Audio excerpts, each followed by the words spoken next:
Assalamualaikum warahmatullahi wabarakatuh. Bertemu lagi di channel Dawuh Santri. Ceramah kali ini, Kiai Zainuddin MZ akan menjelaskan tentang bahaya yang wajib dihindari. Dukung terus channel kami ini, dengan cara like, komen, subscribe, dan share. Mudah-mudahan ceramah ini bermanfaat untuk kita semua. Amin. Selamat menyimak.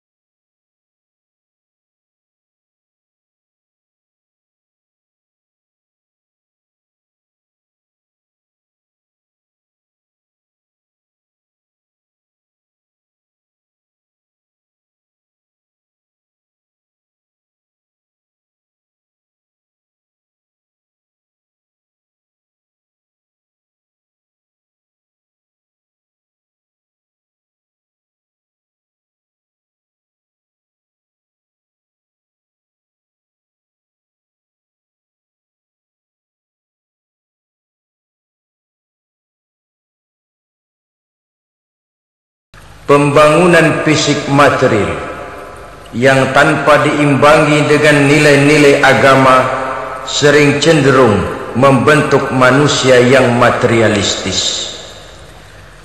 Tolok ukur dan sudut pandang dari segala persoalan hanya terbatas kepada benda yang nyata yang berada di sekitarnya. Akibatnya muncullah pola hidup konsumer yang tujuannya tidak lain adalah prestise, harga diri, kebanggaan, dan kemegahan. Maka terjadilah perlombaan di dalam mengejar sesuatu yang bernama materi. Mereka menyangka bahwa itu semua dapat mengekalkan kebahagiaan, dapat menunjang kehidupan yang langgeng. Ada yang berlomba-lomba mengejar-ngejar harta. Seluruh waktu dalam hidupnya habis untuk mengejar harta. Tidak peduli siang atau malam, sore atau pagi. Sujud tidak lagi sempat, Allah dilupakan dengan agama jauh. Ada yang berlomba mengejar-ngejar pangkat, jabatan, dan kedudukan. Tidak peduli menjilat ke atas, menginjak ke bawah, atau menyikut kiri dan kanan. Bahkan teman pun jadi lawan, lawan pun jadi teman. Bukan soal, yang penting pangkat terkejar. Ada yang berlomba memperbanyak kendaraan, sejak dari jet pribadi, pesawat, kapal pesiar, sampai kepada mobil-mobil mutakhir. Ada yang berlomba memperbagus rumahnya. Ada yang berlomba memperbanyak istri dan anak-anaknya. Seluruhnya tenggelam di dalam perlombaan yang menurut ukuran mereka akan mendatangkan prestise, kemegahan, dan kebanggaan. Allah Subhanahu wa ta'ala menegur, memberikan peringatan dalam surah yang pendek, yaitu surah At-Takatsur. Alhaakumut takatsur hatta zurtumul maqabir, kalla sawfa ta'lamun. Alhaakum ay syagalakum an ta'ati rabbikum. Kamu telah lalai daripada taat kepada Tuhanmu, dan yang menyebabkan kamu lalai itu tidak lain at-takatsur. At-takatsur artinya at-tabahi bi kathrati mata'id dunya, bermegah-megah dengan memperbanyak kesenangan hidup duniawi.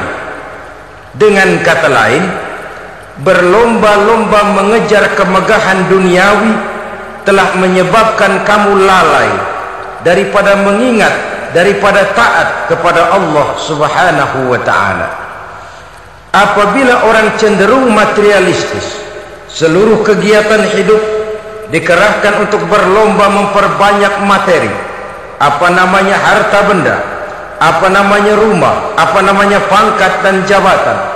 Maka dikala itu seseorang akan sangat mudah lalai daripada taat kepada Allah Subhanahu wa ta'ala. Hilanglah kesadaran bahwa sesungguhnya apapun yang kita miliki dalam kehidupan dunia ini tidak lain hanya barang titipan sementara. Kita cari, kita kejar, tapi setelah kita dapatkan, jangan dia dijadikan tujuan. Jadikanlah dia sebagai alat. Apabila harta benda duniawi sudah dijadikan sebagai tujuan daripada kehidupan, maka sesungguhnya kita sudah terseret dalam satu siklus, satu lingkaran setan yang tidak akan pernah berujung. Sebab manusia dalam berhadapan dengan materi duniawi tidak akan pernah mengenal kata cukup, tidak akan pernah mengenal kata puas, dan tidak akan pernah bertemu dengan titik. Selalu koma, selalu kurang, selalu tidak ada cukupnya. Apalagi kalau bicara soal keenakan, kenikmatan, kesenangan, itu cuma sekedar sudut pandang saja. Saudara barangkali kalau mengkhayal akan berkata, alangkah enaknya jadi menteri, naik mobil empuk ber-AC kemana-mana disambut. Menteri juga barangkali akan berkhayal seperti saudara, alangkah enaknya jadi rakyat biasa, bebas duduk angkat kaki di warteg tanpa ada yang mengamankan, tanpa harus terikat oleh protokol-protokolan, tanpa harus diatur ini dan itu. Jadi perbedaan cuma sudut pandang saja. Mungkin tukang bakso melihat tukang cukur itu enak, sebab kepala siapa saja bisa dipegang. Tapi barangkali juga tukang cukur melihat tukang bakso itu enak, dan begitulah selanjutnya. Keenakan cuma perbedaan sudut pandang. Saudara-saudara kaum muslimin rahimakumullah, oleh sebab itu agama memberikan kesadaran seluruh yang kita miliki, yang dititipi oleh Allah dalam kehidupan ini berupa materi keduniaan, hakikatnya adalah alat dan bukan sebagai tujuan. Apabila alat sudah kita jadikan tujuan, kita akan terjebak ke dalam satu perlombaan yang justru akan mencelakakan kita sendiri. Inilah yang saya maksud dengan sirkuit celaka. Perlombaan yang hanya membuat kita jerih, payah, keringat bercucuran, tenaga terkuras, tapi tidak akan pernah sampai ke garis finish. Karena memang tidak ada garis finishnya. Betapapun jauhnya satu perlombaan, dia mesti punya garis finish. Tapi kalau sudah at-takatsur, berlomba bermegah-megah diri, maka barangkali tidak akan pernah ada garis finishnya. Kita akan terseret dalam lingkaran setan, berputar di seputar itu tanpa tahu kapan berhenti dan di mana titiknya. Agamalah yang memberikan kesadaran. Alhaakumut takatsur, bermegah-megahan telah membuat kamu lalai daripada taat kepada Allah Tuhanmu. Semua sadar bahwa kita diciptakan tidak lain adalah untuk mengabdi kepada Allah. Nilai pengabdian ini sering lentur, nilai pengabdian ini sering luntur manakala kita sudah berlomba-lomba bermegah-megah dengan materi kehidupan dunia. Islam jelas tidak menganjurkan penganutnya jadi orang miskin. Bahkan Imam Ali karamallahu wajhah pernah mengatakan, kemiskinan bisa menyebabkan kekufuran. Ayat yang pertama turun juga kita tahu, Iqra, baca olehmu. Kan seolah-olah Quran cuma tidak langsung saja bilang, hai orang Islam, kamu jangan jadi bodoh. Kebodohan menimbulkan kemiskinan, kemiskinan mendekatkan kita kepada kekufuran. Jadi miskin sama kufur tetangga. Artinya dalam kondisi miskin, kemudi hati itu mudah terombang-ambing. Oleh sebab itu sering kemiskinan umat Islam ini dimanfaatkan oleh orang-orang lain untuk menyebarkan agamanya. Padahal agama adalah soal keyakinan yang tidak mungkin ditunjang dengan supermi, ditunjang dengan beras, pakaian, obat-obatan, beasiswa. Agama adalah soal keyakinan. Keyakinan adalah soal kebenaran, dan kebenaran itu adalah milik bersama. Tujuan diciptakannya manusia tidak lain adalah untuk melaksanakan ibadah. Kalau orang tenggelam dalam perlombaan memperbanyak harta, mempertinggi kedudukan, memperindah segala macam yang sifatnya duniawi, biasanya itu akan membuat dia lalai dari taatnya kepada Allah Azza wa Jalla. Kadang bukan hanya lalai daripada taat, juga sering terjebak kepada maksiat. Karena kalau pola pandang dan tolok ukur sudah benda duniawi semata-mata, sangat tidak mustahil orang lalu terjebak ke dalam prinsip menghalalkan segala cara. Asal sudah tujuan tercapai, cara apapun halal. Akhirat nomor 18. Nah, bukankah memang barangkali kita sejak kecil sudah dilatih untuk materialistis? Umpamanya kita hanya sering dilatih untuk takut kepada yang konkret-konkret saja, takut kepada yang nyata-nyata saja. Seorang ibu kalau menakuti anaknya, aduh nak, kenapa ini kau kerjakan? Kalau bapakmu tahu, waduh, habis kamu. Ya, kita lihat, kalau bapakmu tahu, kalau polisi tahu, kalau hansip tahu, kalau satpam tahu. Tapi jarang seorang ibu menanamkan kepada anak, nak, kenapa ini yang kau lakukan? Nak? Bukankah kau tahu Allah lihat, Allah tahu, Allah dengar, Allah, nak. Diajarkan takut kepada yang gaib. Karena kalau takut dia kepada polisi, dia pasti bisa cari tempat lain dong yang polisi kagak lihat. Kalau takut dia kepada satpam, minggir dong ke tempat yang kira-kira satpam nggak lihat. Tapi kalau sudah takut itu terpulang kepada Allah, kepada yang gaib, tidak sejengkal tanah pun yang terhalang dari pengetahuan Allah.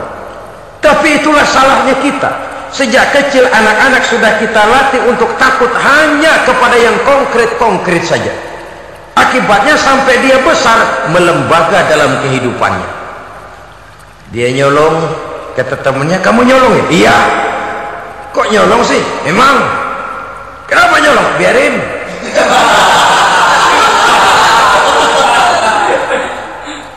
Kamu kan tahu Allah lihat? Tahu. Kenapa nyolong juga? Biarin.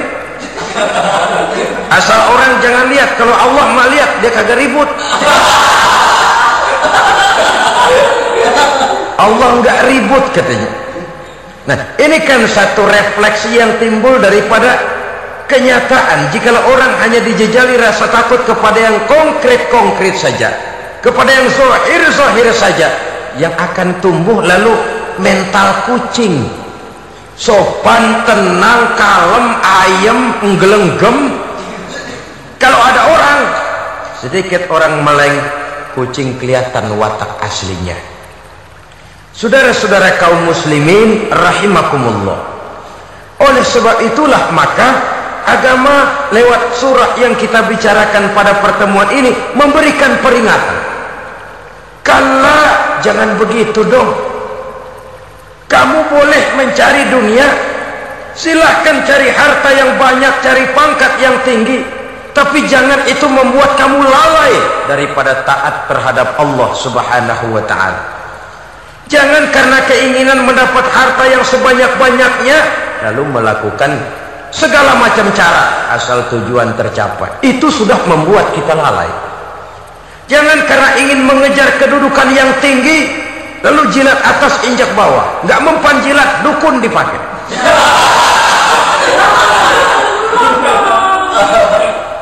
Itu kan sudah membuat kita lalai. Nanti kalau berhasil, wah, dukun kita paten. Tapi kalau gagal, dukun sialan, gagal mampu. Hilanglah Allah dalam kehidupan kita. Makin materialis, dan perlombaan ini membawa kita kepada kecelakaan. Kala, sekali-kali jangan begitu. Berlomba boleh, cari uang yang banyak, tapi setelah uang didapatkan, jadikan dia sebagai alat, jangan dijadikan sebagai tujuan. Saudara, bekerjalah yang giat, carilah uang, tapi setelah dapat, ajak ngomong tuh duit. Bagaimana ajak ngomongnya? Ini duit, setengah mati gue nyari lo duit lo. Sore, pagi, siang, malam, peras keringat, banting tulang kaki jadi kepala, kepala jadi kaki, nyariin lo duit. Sekarang kamu sudah saya dapatkan, kamu milik saya duit, Karena kamu milik saya, jadilah kamu budak saya. Jangan saya yang jadi budak kamu. Ini idealnya. Kamu harus jadi budak saya, jangan saya yang jadi budak kamu. Nyatanya kan ada orang nyari duit, setelah duitnya banyak dibudakin oleh duit. Dia sendiri tidak bisa merasakan kesenangan daripada duitnya, konon lagi orang lain. Mau ke pasar ngitung 16 kali. Naik bajai 1000. 1000 itu kalau ratusan semua 1000 lembar. Hitung mendingan jalan kaki. Jalan kaki tengah hari bolong panas, kan dibudakkan oleh uang. Cari karier, kejar pangkat, kejar kedudukan. Setelah ditemukan itu, jadikan dia sebagai alat, jangan dijadikan tujuan. Pangkat kau milikku, karena kau milikku kau harus jadi budakku, jangan aku yang jadi budak kau pangkat. Suatu saat dia harus lepas dari kita, jiwa ini lapang. Kenapa? Dahulu pun ketika lahir ke dunia tidak ada pangkat yang kita sandang. Dahulu pun ketika lahir ke dunia tidak ada harta yang kita bawa. Jadi harta itu, pangkat itu, kedudukan itu ada dalam hati, tapi tidak berurat dan berakar. Kalau dia berurat dan berakar dalam hati, berat misah sama harta itu. Berat.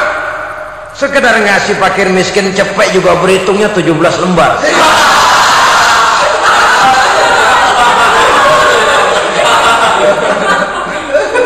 Dengar di kantornya mau ada mutasi, pindah dia dari tempat basah ke tempat kering, baru berita buruk udah meriang duluan.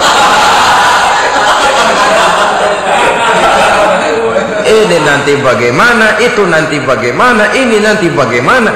Kan tidak jarang orang yang kena apa istilah kerennya zaman sekarang itu post power syndrome. Post power syndrome ini pernah dianalisa oleh Nabi, kata beliau, irhamu salasatan minan nas, sayangilah 3 macam manusia. Siapa mereka? Pertama, azizan zallat, orang terhormat yang jatuh hina. Ini yang sering terkena post power syndrome. Biasa kemana-mana dikawal, dihormati, datang ke tempat ini protokol siap, ini serba diatur, semua serba beres. Begitu jabatan selesai atau pensiun, habis orang gak indah-indah. Dia lihat orang diemin aja, orang diemin, orang tonton. Ini kalau nggak kuat mentalnya, itu kena post power syndrome. Akibatnya ya bisa jantungan, bisa lever, bisa darah tinggi. Ya penyakit-penyakit yang zaman dulu kita nggak kenal. Ini kan makin banyak dokter, makin maju ilmu kedokteran, makin aneh penyakit. Saudara hadirin yang saya hormati, post power syndrome kena apa yang dinamakan frozen emotional attitude. Tidak kuat menghadapi kenyataan. Azizan zalla, orang terhormat yang jatuh hina, itu sangat perlu dikasihani. Yang kedua, ghaniyan qadif taqor, orang kaya jatuh miskin. Ini juga sama. Biasa hidup apa ada, serba ada, lalu harus hidup apa adanya. Ini kalau kurang kuat benar-benar membleng.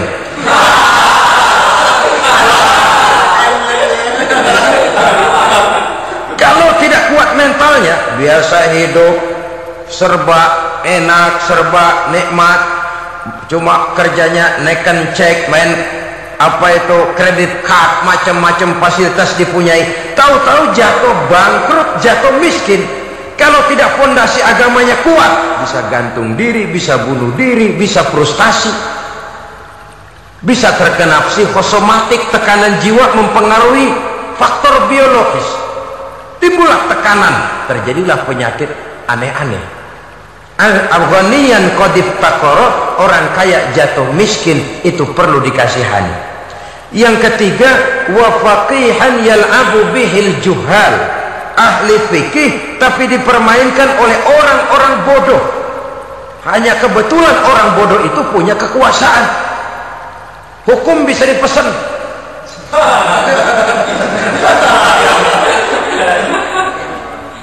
Assalamualaikum, bertemu lagi dengan channel kami, Dawuh Santri. Kali ini akan mengisahkan ceramah Kiai Zainuddin tentang bahayanya menjadi budak dunia. Video ini adalah bagian kedua dari video sebelumnya. Beliau menceritakan tentang ahli fikih yang dipermainkan oleh orang-orang yang bodoh. Selamat menyaksikan, jangan lupa untuk like, komen, share, dan subscribe. Yang ketiga, wa faqihan yal'abu bihil juhal. Ahli fikih tapi dipermainkan oleh orang-orang bodoh. Hanya kebetulan orang bodoh itu punya kekuasaan. Hukum bisa dipesan.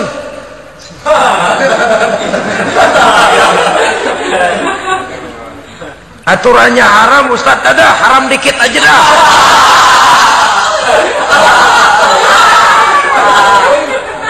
Sibuklah tuan fakih ini, ahli fikih ini mencari dalil kebet sana kebet sini supaya yang tadinya haram benar bisa jadi haram sedikit. Padahal yang minta ini orang bodoh, tidak ngerti agama, cuma karena punya kekuasaan dipermainkan oleh orang yang fakih. Orang yang fakih ini dipermainkan. Kasihan orang yang seperti itu. Wa faqihan yal'abu bihil juhal. Ahli fikih tapi dipermainkan oleh orang-orang bodoh. Akibatnya karismanya hilang, wibawanya lenyap. Dia menyangka bahwa dengan mengharam-haram sedikit-sedikit itu dia bisa mendapat keuntungan yang berganda-ganda, padahal akibatnya itu hanya akan membawa kecelakaan saja. Allah peringatkan benar, kala sekali-kali jangan begitu. Cari uang yang banyak silahkan, ngejar kedudukan yang bagus boleh, bikin rumah yang hebat silahkan, ada kendaraan bagus silahkan, tapi jangan sampai kamu terjebak kepada sirkuit celakai, perlombaan yang tidak ada garis finishnya. Sering dicontohkan orang menghayal, melamun, kamu kenapa nggak mau ibadah? Lah bagaimana mau sembahyang, saya di Jakarta masih ngontrak.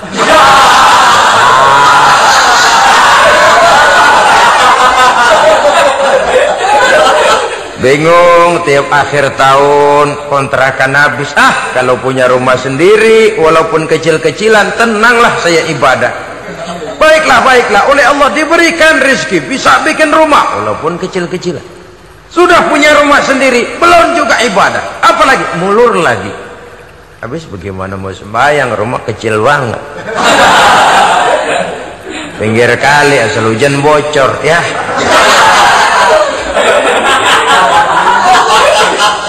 Kalau bisa punya rumah permanen, rajin dah ibadah dah.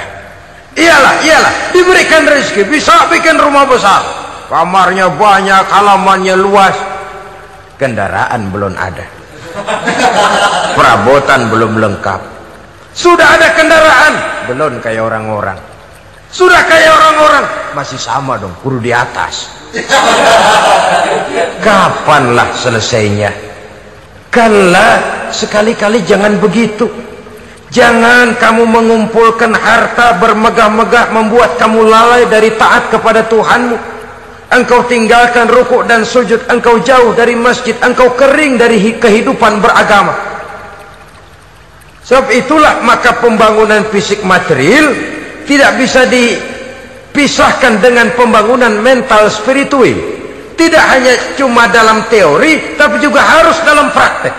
Selalu pembangunan yang hanya mengarah kepada fisik material, jauh dan kering dari agama, hanya akan melahirkan manusia-manusia materialistis yang terjebak di dalam sirkuit celaka, perlombaan yang tidak pernah mengenal garis finish.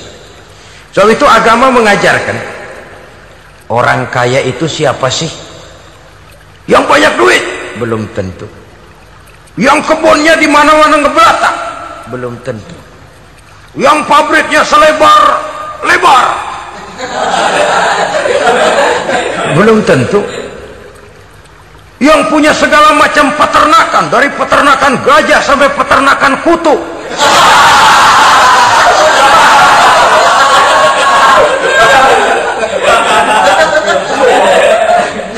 Belum tentu. Agama memberikan tuntunan yang sangat luhur. Orang kaya itu adalah orang yang hidupnya cukup. Orang miskin itu orang yang selalu merasa kurang.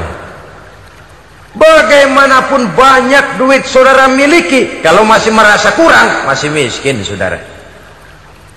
Saya punya uang 1.000 rupiah, Anda punya uang 1 juta rupiah. Mungkin saya lebih kaya dengan uang yang 1.000 ketimbang Anda 1 juta. Kenapa? Dalam tangan saya uang 1.000 besar, artinya sesuai dengan kebutuhan saya. Tapi di tangan Anda uang 1 juta, kebutuhan Anda lebih besar daripada itu lagi. Maka agama mengajarkan sifat qanaah, merasa cukup, dan itulah sumber kekayaan yang hakiki. Orang kaya adalah orang yang hidupnya cukup.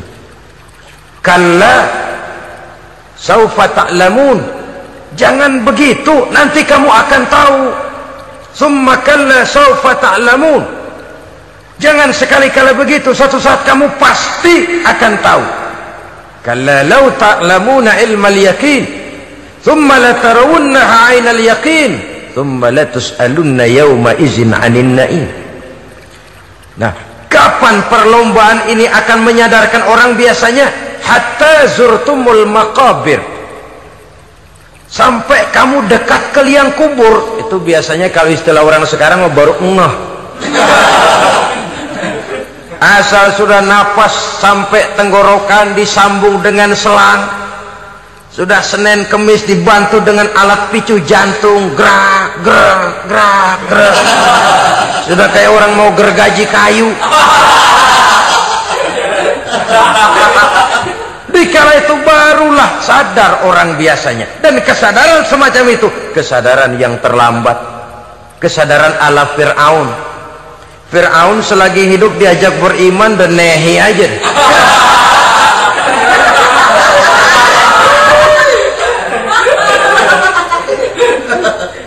Tapi ketika dia tenggelam di lautan merah bersama seluruh tentaranya, dikala napas hampir terputus, keluar ucapannya, amantu bi Rabbi Musa wa Harun. Aduh, kalau begini mah saya juga percaya kepada Tuhannya Musa dan Harun. Saya beriman kepada Allah. Lagi timbul tenggelam mau sekarat baru beriman. Hatta zurtumul maqabir, kamu telah lalai dari sebab bermegah-megah sampai kamu masuk ke liang kubur, dekat ke liang kubur. Kalimat zurtum di sini menjelaskan bahwa kubur itu tidak selamanya. Zurtum itu dari kalimat zaro ya zuru, berziarah. Orang berziarah kan sebentar. Ke kubur itu sama dengan berziarah kita di situ. Sebentar, tidak akan selamanya, tidak akan kekal dalam kubur. Bahwa kubur itu cuma satu halte dari sekian halte yang harus kita jalani. Hatta zurtumul maqabir ay mutum wa dufintum fil kubur, sampai kamu mati dikubumikan dalam kubur, barulah kamu sadar bahwa perlombaan itu hanya sia-sia, bahwa perlombaan itu tidak akan pernah mengenal garis finish, bahwa perlombaan itu akan membuat kamu celaka. Begitulah umumnya kebanyakan orang yang terjebak ke dalam paham materialis, baru menyadari kesalahan langkahnya pada saat napas sudah sampai di tenggorokan. Ternyata uangnya yang miliaran rupiah tidak sanggup menyambung nafasnya. Ternyata kendaraan yang serba mewah berkilat tidak sanggup meneruskan kehidupannya. Ternyata pangkat jabatannya yang tinggi yang membuat dia menyebabkan temannya jadi lawan, lawannya jadi teman, tidak akan sanggup menghentikan sang malaikat maut. Kalau keadaan sudah begitu, baru sadarlah kita terlambat. Karena saat seperti itu akan dihadapi oleh setiap orang. Kala, jangan begitu. Sadarlah kamu bahwa kalau sudah dekat ke liang kubur kamu baru insaf, itu terlambat. Sebelum nafas sampai di tenggorokan, pintu tobat masih selalu terbuka. Tapi manakala nafas sudah sampai di tenggorokan, tertutuplah pintu tobat untuk orang yang bersangkutan. Oleh sebab itu, perlombaan dengan bermegah-megah terhadap materi duniawi, tolok ukur dan pandangan hidup yang terbatas kepada wujud benda semata-mata, memang sering menyebabkan orang lalai, sering menyebabkan orang lupa diri. tidak sadar tentang hakikat yang terpenting dari kehidupan ini, yaitu tentang dari mana dia datang, di mana dia sekarang, dan kemana dia akan pulang. Sungguh, ilmu pengetahuan tidak akan pernah mampu menjawab persoalan ini. Sungguh, filsafat juga tidak berdaya menghadapi pertanyaan seperti ini. Hanya agama yang mampu memberikan kepastian batin tentang hakikat dari mana kita datang, di mana kita sekarang, dan kemana kita akan pulang. Makin kita renungi pertanyaan ini, makin kita menemukan diri sendiri, dan makin kita menemukan mengenal diri sendiri, kita akan semakin mengenal Allah Subhanahu wa ta'ala.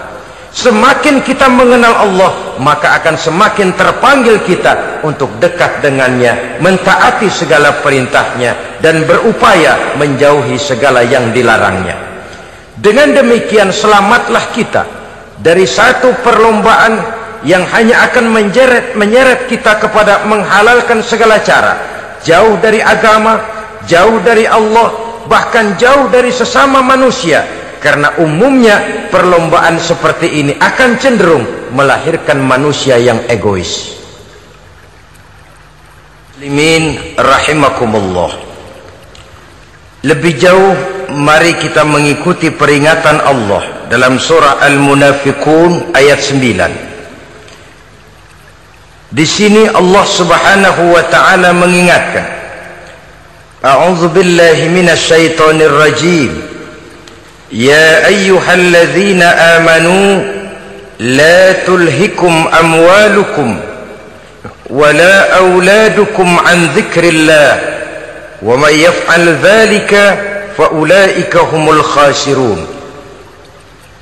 Hai orang-orang yang beriman, jangan sampai hartamu dan anak-anakmu melalaikan kamu daripada mengingat Allah. Wa may yaf'al dzalik, barang siapa yang melakukan hal seperti itu, fa ulaika humul khasirun, maka merekalah sesungguhnya orang-orang yang merugi. Rugi dunia, rugi akhirat. Disebutkan di sini dua hal yang sering menyebabkan kita jadi lalai. Amwal dan aulad. Harta dan anak-anak. Materi dan keluarga. Perlombaan di dalam mengumpulkan materi sering menyebabkan kita menjadi lalai. Begitu juga amanah berupa anak ini sering kita lalaikan atau sering membuat juga kita menjadi lalai. Kita lalaikan dalam arti bahwa keduanya, baik harta baik anak, merupakan amanah dari Allah. Setiap orang tua akan dimintakan pertanggungjawaban jawab. Apabila kita lalaikan amanah ini, maka resikonya akan kembali juga kepada kita. Tapi satu hal yang jelas dalam ayat 9 surah Al-Munafiqun ini, bahwa perlombaan memperbanyak harta dan anak-anak yang masuk dalam kelompok at-takatsur itu tadi akan menyebabkan orang khasiru, termasuk ke dalam kelompok orang-orang yang rugi. Perlombaan yang hanya akan membawa kerugian semata-mata.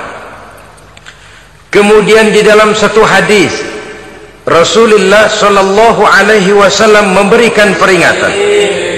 Beliau bersabda, "Iza azzamat ummati dinaran wa dirhaman, nuzi'at minha haibatul Islam, wa iza tasabat ummati saqatat min ainillah." Wa iza turikatil amru bil ma'rufi wan nahyu 'anil munkari hurimat 'alaihim barakatul wahyi. Ada tiga hal yang kalau kita kerjakan akan menimbulkan tiga macam akibat di dalam hadis ini. Pertama, iza azzamat ummati dinaran wa dirhaman. Apabila umatku sudah mengagung-agungkan dinar dan dirham, artinya kalau umatku sudah jatuh menjadi umat yang materialistis, segalanya diukur dari dinar dan dirham. Dinar dan dirham ini kalau bahasa Inggrisnya dokat.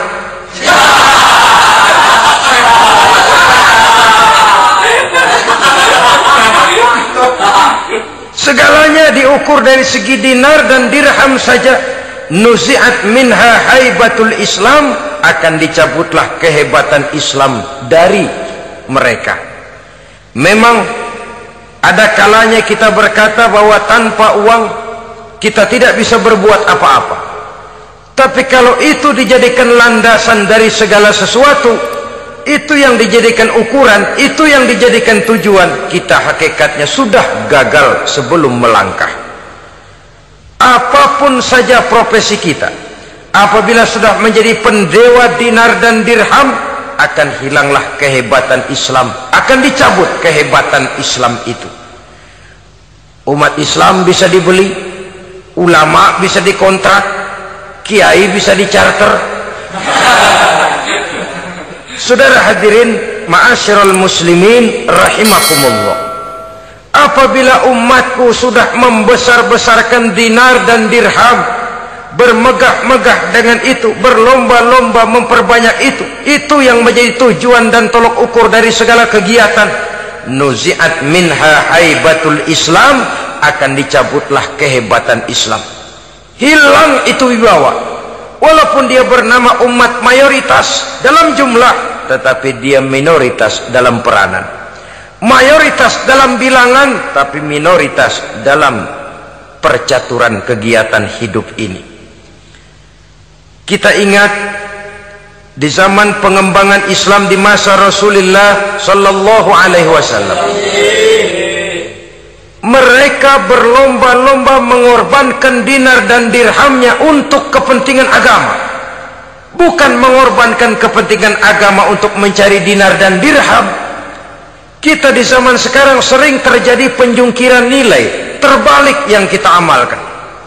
Nabi Ibrahim mengorbankan putranya Ismail untuk kepentingan agama. Kita sering sekarang ini mengorbankan kepentingan agama untuk anak-anak kita. Dulu anaknya yang dikorbankan buat agama, sekarang agamanya dikorbankan buat anak. Dulu dinar dan dirham dibelanjakan untuk menopang agama, sekarang agama dijadikan alat untuk mencari dinar dan dirham.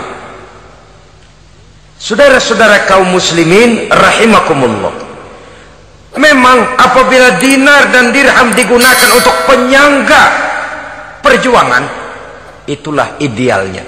Saya katakan tadi, dinar, dirham, uang, dunia cuma sekedar alat, bukan sekedar tujuan. Kita memerlukan alat ini. Membangun pesantren tidak cukup dengan semangat, membangun rumah sakit Islam tidak cukup dengan pidato, membangun masjid tidak cukup dengan semangat menggebu-gebu. Kita perlu semen, kita perlu pasir, kita perlu batu kali, kita perlu besi, dan itu semua beli. Tidak turun dari langit seperti turunnya embun di waktu pagi. Tidak mungkin rumah sakit Islam muncul ke permukaan hanya dengan simsalabim abracadabra.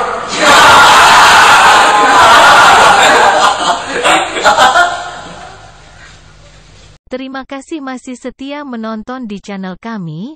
Lanjut ke video berikutnya bagian ketiga tentang bahaya yang sangat mengancam. Pantau terus channel kami dan jangan lupa untuk like, komen dan share serta subscribe, agar channel ini terus berkembang dan bermanfaat. Terima kasih. Wassalamualaikum warahmatullahi wabarakatuh. Assalamualaikum, bertemu lagi dengan kami di channel Dawuh Santri. Dalam ceramah ini adalah lanjutan dari video sebelumnya.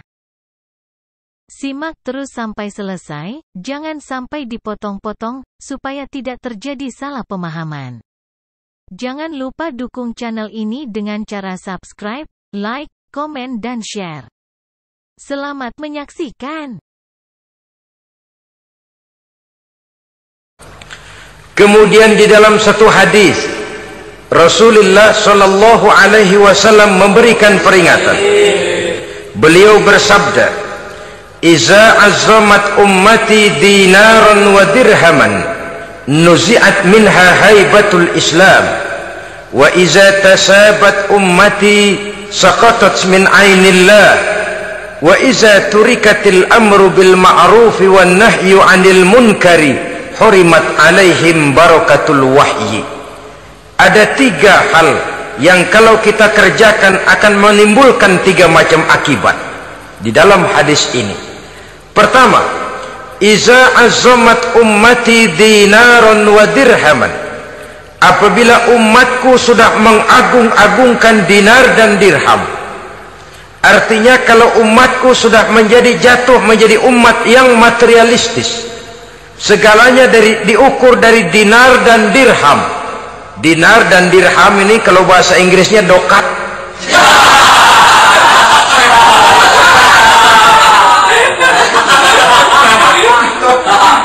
Segalanya diukur dari segi dinar dan dirham saja. Nuzi'at minha haibatul Islam, akan dicabutlah kehebatan Islam dari mereka. Memang ada kalanya kita berkata bahwa tanpa uang kita tidak bisa berbuat apa-apa. Tapi kalau itu dijadikan landasan dari segala sesuatu, itu yang dijadikan ukuran, itu yang dijadikan tujuan, kita hakikatnya sudah gagal sebelum melangkah. Apapun saja profesi kita, apabila sudah menjadi pendewa dinar dan dirham, akan hilanglah kehebatan Islam, akan dicabut kehebatan Islam itu. Umat Islam bisa dibeli, ulama bisa dikontrak, kiai bisa dicarter. Saudara hadirin ma'asyiral muslimin rahimakumullah, apabila umatku sudah membesar-besarkan dinar dan dirham, bermegah-megah dengan itu, berlomba-lomba memperbanyak itu yang menjadi tujuan dan tolok ukur dari segala kegiatan, nuzi'at minha haibatul Islam, akan dicabutlah kehebatan Islam. Hilang itu wibawa. Walaupun dia bernama umat mayoritas dalam jumlah, tetapi dia minoritas dalam peranan. Mayoritas dalam bilangan, tapi minoritas dalam percaturan kegiatan hidup ini. Kita ingat di zaman pengembangan Islam di masa Rasulullah sallallahu alaihi wasallam, mereka berlomba-lomba mengorbankan dinar dan dirhamnya untuk kepentingan agama, bukan mengorbankan kepentingan agama untuk mencari dinar dan dirham. Kita di zaman sekarang sering terjadi penjungkiran nilai, terbalik yang kita amalkan. Nabi Ibrahim mengorbankan putranya Ismail untuk kepentingan agama. Kita sering sekarang ini mengorbankan kepentingan agama untuk anak-anak kita. Dulu anaknya yang dikorbankan buat agama, sekarang agamanya dikorbankan buat anak. Dulu dinar dan dirham dibelanjakan untuk menopang agama, sekarang agama dijadikan alat untuk mencari dinar dan dirham. Saudara-saudara kaum muslimin rahimakumullah, memang apabila dinar dan dirham digunakan untuk penyangga perjuangan, itulah idealnya. Saya katakan tadi, dinar, dirham, uang, dunia cuma sekedar alat, bukan sekedar tujuan. Kita memerlukan alat ini. Membangun pesantren tidak cukup dengan semangat, membangun rumah sakit Islam tidak cukup dengan pidato, membangun masjid tidak cukup dengan semangat menggebu-gebu. Kita perlu semen, kita perlu pasir, kita perlu batu kali, kita perlu besi, dan itu semua beli. Tidak turun dari langit seperti turunnya embun di waktu pagi. Tidak mungkin rumah sakit Islam muncul ke permukaan hanya dengan simsalabim abracadabra.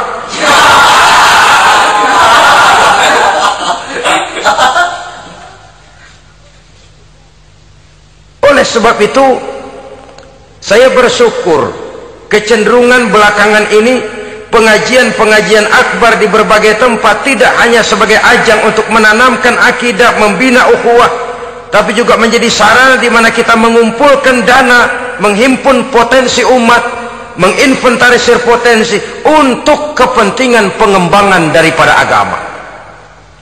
Meskipun ada 1-2 orang yang salah paham tentang ini, sampai kemudian saya mendapat satu merek yang cukup tidak enak untuk didengar, mengkomersilkan pengajian katanya, karena memang ada pengajian yang menggunakan sistem karcis, sebenarnya juga tidak etis, undangan berikut infak yang seluruh hasilnya digunakan buat kepentingan agama.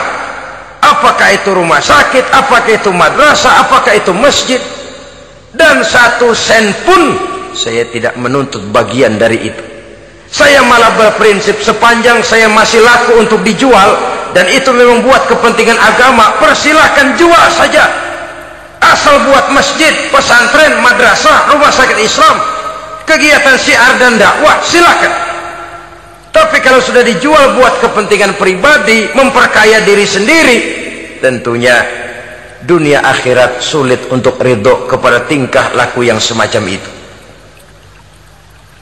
Kita memerlukan dana, umat di daerah membangun memerlukan dana, dan dana itu tidak hanya datang begitu saja.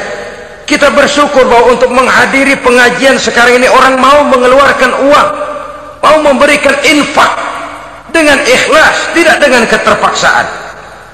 Kenapa tidak? Sehingga ini lalu diinventarisir untuk kepentingan pembangunan agama. Ratusan juta rupiah terkumpul dari pengajian-pengajian rutin ini, pengajian-pengajian akbar ini. Puluhan masjid terbantu, rumah sakit Islam terbantu, musola selesai. Ya walaupun tidak lalu semuanya beres, tapi gemaknya itu sudah cukup menyentuh untuk menyadarkan orang bahwa harta baru kekal kalau dia sudah dibelanjakan di jalan Allah. Nah, yang celaka kalau dinar dan dirham itu yang dijadikan tujuan. Mengadakan pengajian semata-mata untuk cari uang, uangnya buat kantongnya dewek. Itu yang membuat dicabutnya kehebatan Islam itu. Segalanya diukur dari sudut itu. Sehingga ketika seseorang datang bertanya tentang hal-hal yang berkaitan dengan ini, maka hal semacam ini sesungguhnya satu nikmat yang perlu kita syukuri sepanjang menginventarisir potensi umat benar-benar digunakan buat kepentingan daripada agama kita. Jadi peringatan tegas dari Nabi ini, iza azzamat ummati dinaron wa dirhaman nuzi'at minha haibatul Islam. Apabila umatku sudah mengagung-agungkan dinar dan dirham, maka akan dicabutlah kehebatan Islam dari tengah-tengah mereka. Remeh saja orang memandang kita, enteng saja orang memandang kita. Satu,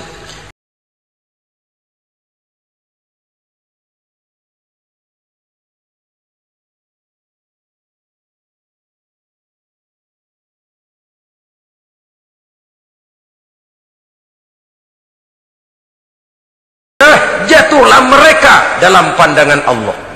Kalau sesama umat ini sudah saling menjelekkan, apakah yang menjelekkan itu lebih bagus dari yang dijelekkan di hadapan Allah? Dua-duanya sama rendahnya.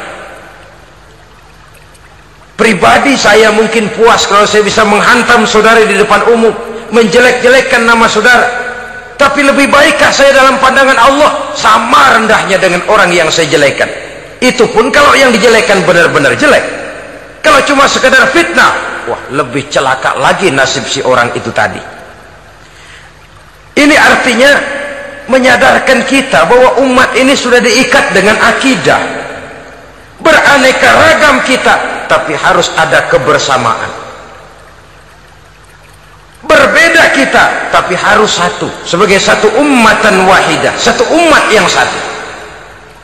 Oleh sebab itu, persamaannya lah yang harus kita angkat ke permukaan, bukan perbedaannya yang kita perbesar. Sudah datang waktunya umat Islam bangun dari tidurnya, jangan lagi dibuai oleh irama mayoritas. Sudah lewat masanya kita bertengkar karena persoalan-persoalan kecil yang tidak prinsip. Sudah datang waktunya umat Islam bersatu, menyusun saf yang lebih lurus, oleh karena ia dihadapkan kepada tantangan-tantangan yang tidak semakin ringan. Kalau kita bertengkar dengan kita, kalau kita saling mencaci sesama kita, bukankah Yahudi tepuk tangan? Bukankah Nasrani menari-nari? Bukankah pihak ketiga akan menangguk di air keruh? Dan kerugian akan terpulang kepada kita semua. Tapi inilah realita, bahwa yang yang kita hadapi ini sesungguhnya musuh kita di luar kita, bukan di dalam kita. Apakah itu kemiskinan, kebodohan, maksiat, munkarat, ketidakadilan, kezaliman, kesewenang-wenangan, dan lain sebagainya. Yang musuh jadikan musuh, yang teman mari kita rangkul. Jangan terbalik, teman dimusuhi, musuh malah dirangkul. Maka berpesta poralah musuh-musuh Islam ini. Saudara-saudara kaum muslimin rahimakumullah, Nabi memperingatkan dengan tegas, wa iza tasabat ummati saqatat min ainillah. Jikalau umatku sudah saling mencaci maki, sudah saling berbantah-bantahan, jatuhlah mereka dalam pandangan Allah. Satu ayat menjelaskan jangan sebagian kamu meremehkan, yaskhar, mengecilkan, menganggap enteng orang lain. Boleh jadi yang dihina, diremehkan, dianggap enteng itu nilainya lebih bagus daripada yang menganggap enteng. Hakikat segala sesuatu itu cuma kembali kepada Allah. Di sanalah penilaian finalnya. Manusia hanya melihat yang zahir.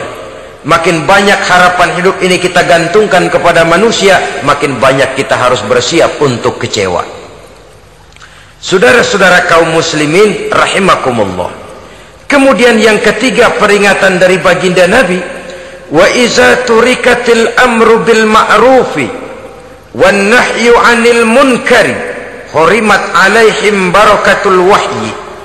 Apabila amar ma'ruf dan nahi munkar telah ditinggalkan, maka akan hilanglah keberkahan wahyu, akan hilanglah keberkahan Quran, akan sirnalah keberkahan agama.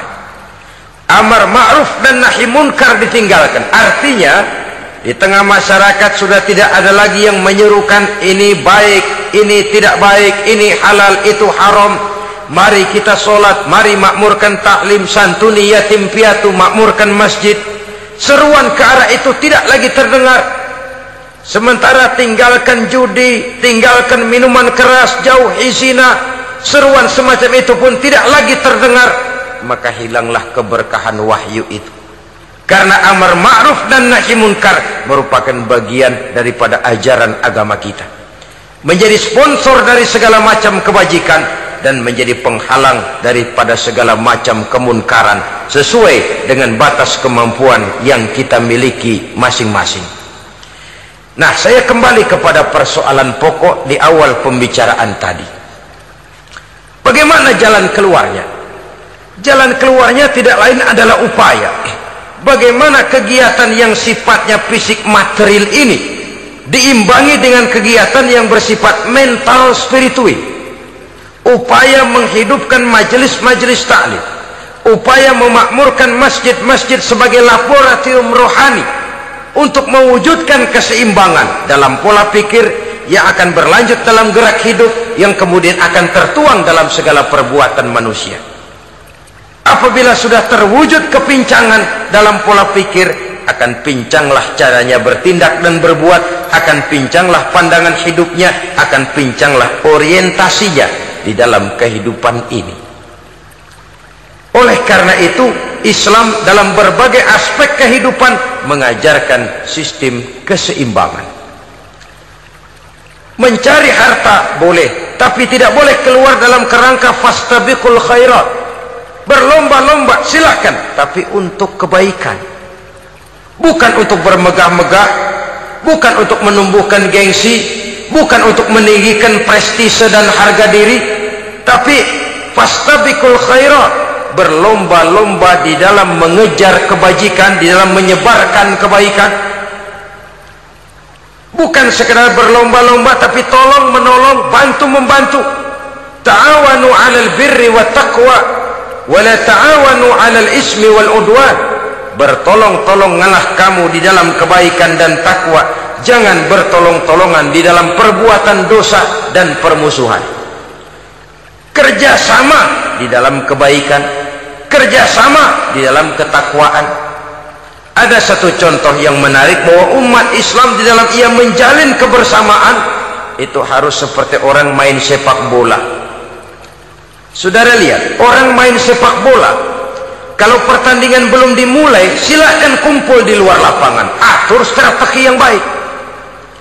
Tapi kalau pertandingan pertandingan sudah dimulai, turun ke lapangan hijau, jangan kumpul terus. Masa ada sepak bola gotong royong, groyok ke sana, groyok ke sini, ya kalah terus. Harus ada yang jadi penyerang tengah, kan begitu toh sepak bola. Harus ada yang jadi kiri luar, kanan dalam, striker, back, penjaga gawang.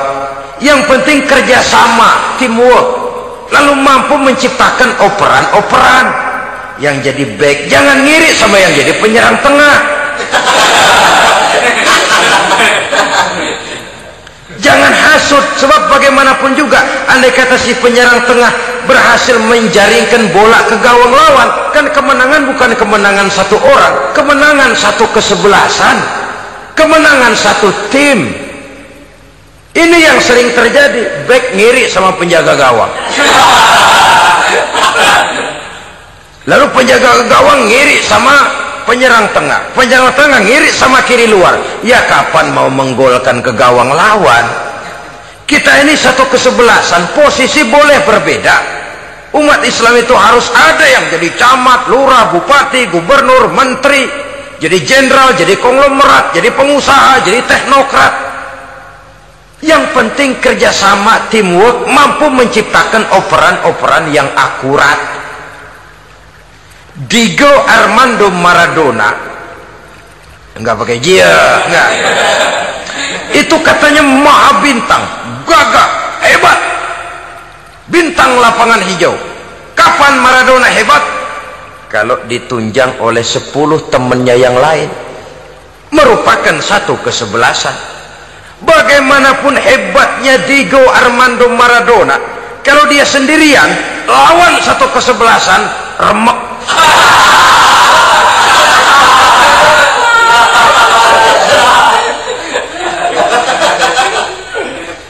Dia hebat, dia jenius, dia maha bintang karena dapat operan dari teman-temannya, bukan jegalan, operan.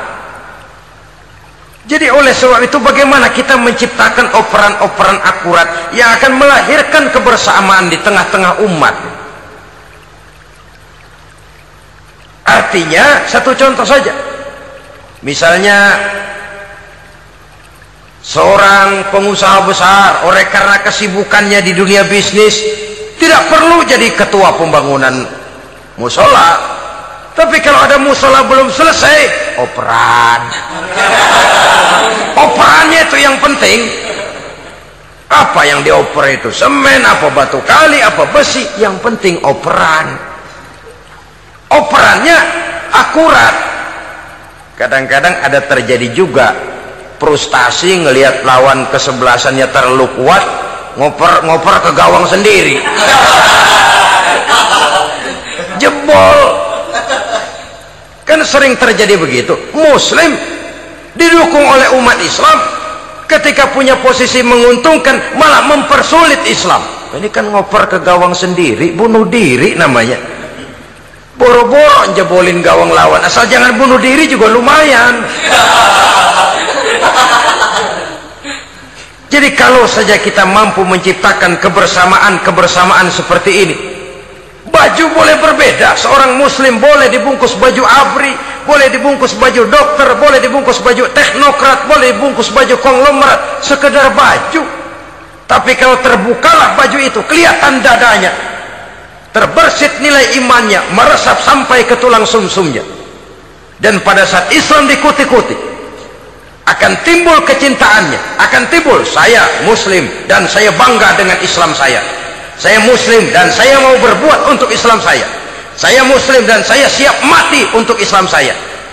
Dengan baju apapun dia terbungkus, kalau roh, jiwa dan semangat semacam ini tertanam, saya yakin kita umat Islam akan mampu berbuat lebih banyak dengan mewujudkan operan-operan akurat yang sangat diharapkan oleh umat itu tadi.